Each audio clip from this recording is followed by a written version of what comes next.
Welcome, dear listeners, to another chilling tale that will send shivers down your spine. Tonight, we delve into the shadows of an ordinary school, a place of learning and laughter by day. But after the sun sets, something far more sinister awakens. This is the story of the haunting at GreenWood Elementary. GreenWood Elementary was like any other school. Kids running through the halls, teachers diligently working in their classrooms, and the smell of cafeteria food wafting through the air. But beneath its cheerful exterior, there lay a dark secret. It all began on a crisp autumn evening.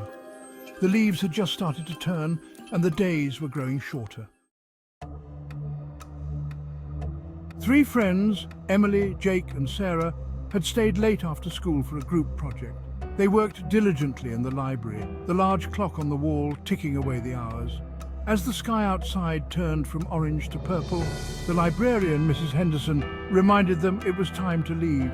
"Don't stay too late, kids. You know the rules," she said, with a knowing glance. The trio nodded, but as soon as Mrs. Henderson left, they decided to stay just a little longer. After all, they were on the brink of finishing their project.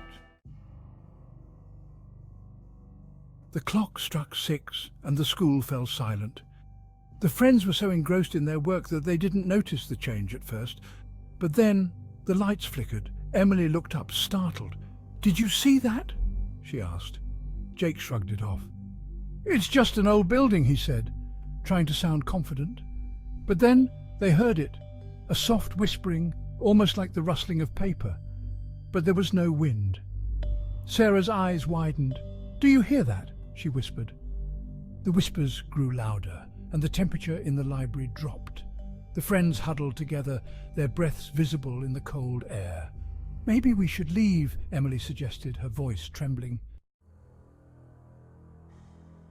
As they gathered their things, a shadow moved across the far wall.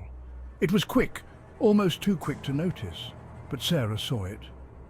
"There's something here," she said, her voice barely audible. The friends hurried to the door, but it wouldn't budge.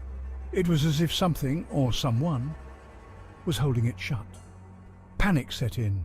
Jake banged on the door, shouting for help, but the halls outside were silent. Then they saw it. Standing at the end of the library near the old bookshelf was a figure. It was dressed in old-fashioned clothing, its eyes hollow and dark. The figure raised a hand, pointing directly at them.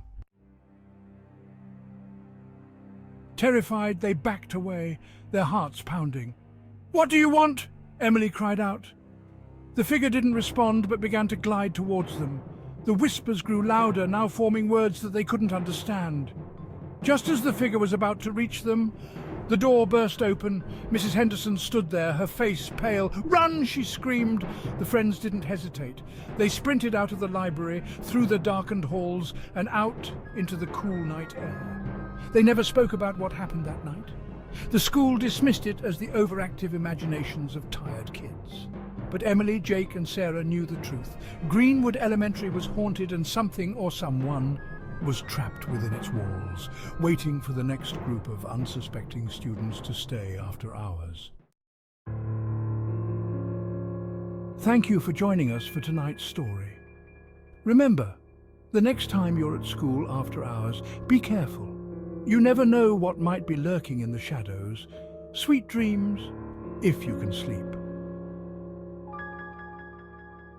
Don't forget to like, subscribe and hit the bell icon for more terrifying tales. Until next time, stay scared, dark and chilling and haunting.